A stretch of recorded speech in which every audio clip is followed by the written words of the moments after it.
আসসালামু আলাইকুম সুপ্রিয় শিক্ষার্থীরা, আশা করি সবাই ভালো আছো। ন্যাশনাল আইডিয়াল গার্লস কলেজের পক্ষ থেকে আমি ফারজানা আহমেদ, প্রফেসর গার্হস্থ্য বিজ্ঞান বিভাগ। আজকে তোমাদের সবাইকে আমাদের অনলাইন ক্লাসরুমে স্বাগত জানাচ্ছি। প্রিয় শিক্ষার্থীরা, আমরা দ্বিতীয় পত্রের নতুন একটি অধ্যায় নিয়ে আজকে আলোচনা করব, খাদ্য সংরক্ষণ পদ্ধতি। খাদ্য সংরক্ষণের বিভিন্ন পদ্ধতি সম্পর্কে জানার আগে আমরা খাদ্য সংরক্ষণ কেন করতে হয় সে বিষয়টি নিয়ে একটু জানব। বিভিন্ন খাদ্য আমরা খেয়ে থাকি জীবন ধারণের জন্য।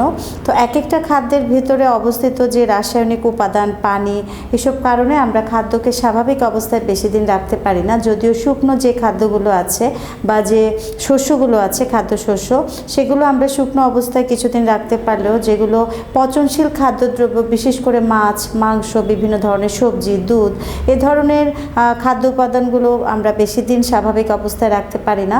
পচনশীলতার কারণে এসব খাদ্য খুব দ্রুতই নষ্ট হয়ে যায়। তো প্রিয় শিক্ষার্থীরা, খাদ্যকে পচনশীলতার হাত থেকে রক্ষা করার জন্য আমাদেরকে খাদ্য সংরক্ষণ করতে হয়। খাদ্য সংরক্ষণ সম্পর্কে আমরা আলোচনা করব এই অধ্যায়ে। খাদ্য সংরক্ষণের বিভিন্ন পদ্ধতি নিয়ে আলোচনা করব। তার আগে আমরা খাদ্য কি কি কারণে নষ্ট হয় সেই বিষয়গুলো একটু জানতে চেষ্টা করব। তো প্রথমেই এখানে আছে খাদ্য যে কারণে নষ্ট হয়ে থাকে।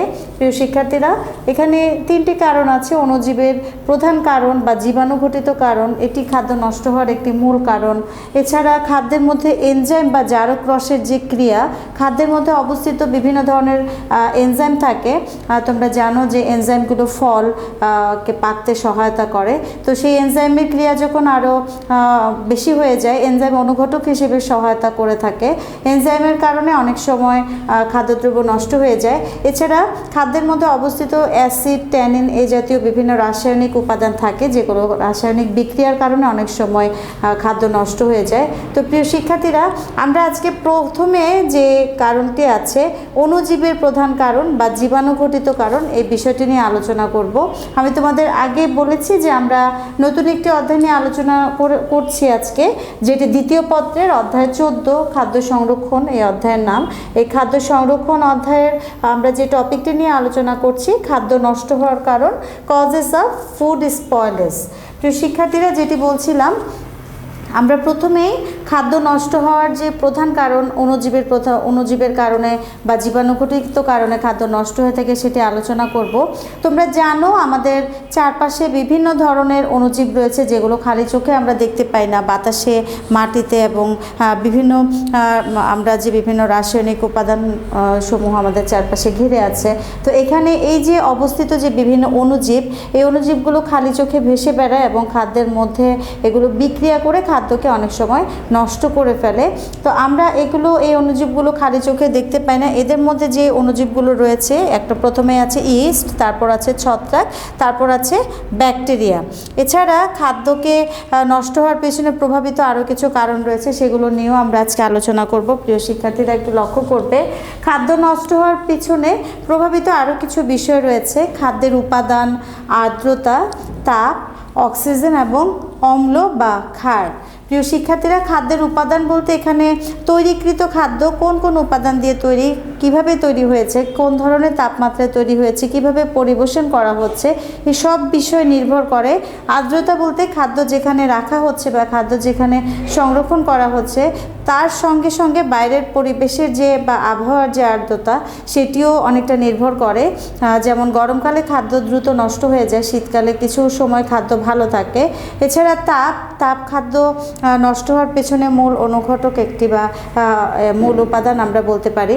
অক্সিজেনের কারণেও অনেক সময় খাদ্য নষ্ট হয়ে যায়, বাতাসে ভেসে থাকা, বাতাসের কারণে আমরা অনেক সময় দেখি খাদ্য নষ্ট হয়ে যায়, বাতাস লেগে বিভিন্ন ধরনের খাদ্য নষ্ট হয়ে যায়। অম্ল বা ক্ষার খাদ্যের মধ্যে স্থিত যে উপাদানগুলো, সেগুলো নষ্ট হতে সহায়তা করে। তো প্রথমে আমরা অণুজীব নিয়ে আলোচনা করব। প্রিয় শিক্ষার্থীরা, আমাদের চারপাশে যে বিভিন্ন ধরনের অণুজীবগুলো রয়েছে বা জীবাণু রয়েছে, এর মধ্যে প্রথমেই আছে ইস্ট হচ্ছে এককোষ বিশিষ্ট অণুজীব, যেটি মিষ্টি, আচার, মোরব্বা এবং অম্ল জাতীয় যে আমাদের যে খাদ্যগুলো আছে, বিশেষ করে আচার জাতীয় বা টক জাতীয় যে খাবার, কমলা, লেবু এ ধরনের খাবারে ইস্ট খুব দ্রুত আমরা খাবারকে পচিয়ে ফেলতে সহায়তা করে। 20 ডিগ্রি থেকে 30 ডিগ্রি তাপে এর বিষক্রিয়া শুরু হয় এবং ইস্ট যে খাদ্যে তবে অনেক সময় আমরা দেখি যে শর্করা জাতীয় খাদ্যে ইস্ট গেজে অ্যালকোহলে পরিণত হয় এবং দ্রুত কিন্তু বিক্রিয়া করে। আমরা পাউরুটিতে যে ইস্টের প্রভাব দেখি, আমরা পাউরুটি গেজে ইস্টের সেখানে বিক্রিয়ার ফলে পাউরুটিতে আমরা ইস্টের প্রভাবে পাউরুটি ফোলা অবস্থায় দেখি। কিন্তু যেসব খাদ্যে মিষ্টি, আচার, মোরগ বা অম্ল জাতীয় যে খাবারগুলো আছে সেখানে ইস্ট কিন্তু দ্রুত অনেক দিন ধরে সেখানে জারণ করে এবং জারণের ফলে খাদ্যদ্রব্য পরিবর্তিত হয়ে কিন্তু খাদ্যদ্রব্য নষ্ট হয়ে যায় এবং দীর্ঘদিন যদি এই অবস্থা চলতে থাকে তাহলে সেখানে বিষক্রিয়ার সৃষ্টি হয়ে যায়। এরপরে আছে ছত্রাক বা মোল্ডস। ছত্রাক অন্ধকার স্যাঁতসেঁতে আর্দ্র বাতাসপূর্ণ স্থানে ছত্রাক জন্মায়, সাদা, ধূসর এবং বাদামি বর্ণের হয়ে থাকে। এক টুকরো মাংসকে যদি আমরা উন্মুক্ত স্থানে অনেকদিন রেখে দিই, বা আমরা ছত্রাক নিয়ে আলোচনা করছি কারণ ছত্রাক হচ্ছে এক ধরনের উদ্ভিদ যেখানে যদি খাবারকে আমরা দীর্ঘদিন ধরে খোলা অবস্থায় রেখে দিই, পাউরুটির কথা ধরি বা কোনো মাংস জাতীয় খাবার, সেই খাদ্যটার উপরে ধূসর বর্ণের নরম তুলার মতো আমরা আবরণ দেখতে পাই এবং অনেক সময় বাতাসপূর্ণ কোনো কৌটার মধ্যে যদি আমরা খাদ্যদ্রব্যকে দীর্ঘদিন ধরে সংরক্ষণের উদ্দেশ্যে রাখি তখন দেখা যায় যে সেখানেও এরকম ধূসর বর্ণের একটি আস্তরণ পড়ে গেছে। আমরা আচারের উপর অনেক সময় ধূসর বর্ণের আস্তরণ দেখতে পাই।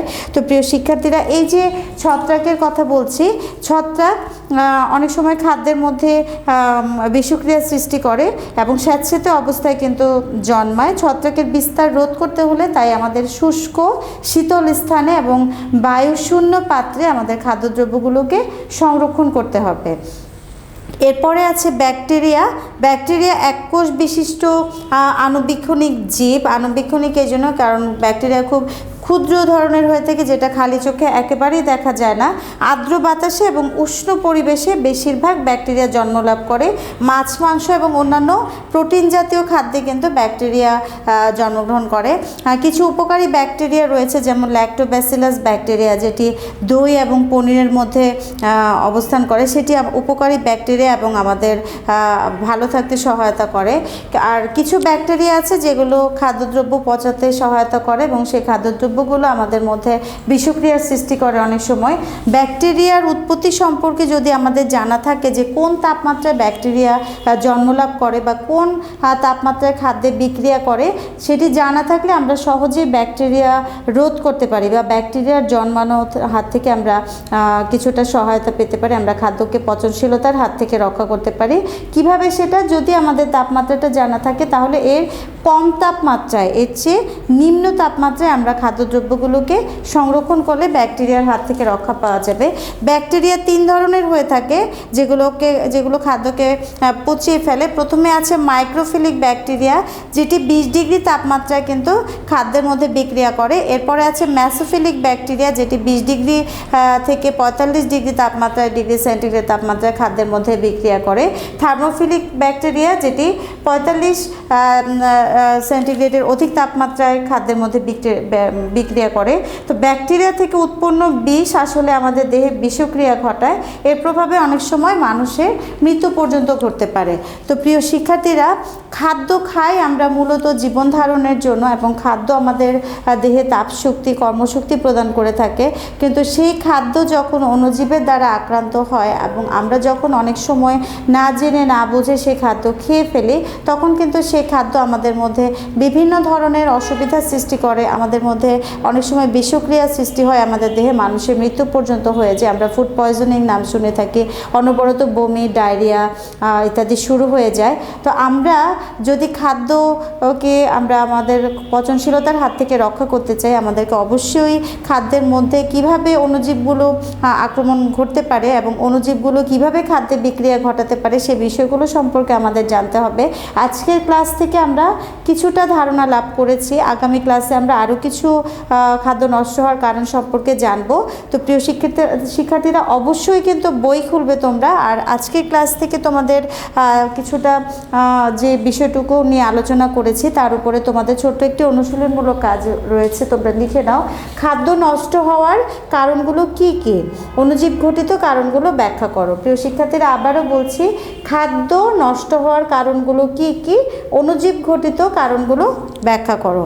তো প্রিয় শিক্ষার্থীরা আজকে এ পর্যন্তই। আমরা আজকে শুধু অণুজীব নিয়ে আলোচনা করেছি। আগামী ক্লাসে আমরা এনজাইম এবং খাদ্যের মধ্যে অবস্থিত বিভিন্ন রাসায়নিক উপাদানগুলো কিভাবে বিক্রিয়া করে সে বিষয়গুলো নিয়ে জানব। তো আজকে এ পর্যন্তই। ভালো থেকো সবাই। অনেক অনেক শুভকামনা জানিয়ে এখানে শেষ করছি। আল্লাহ হাফেজ।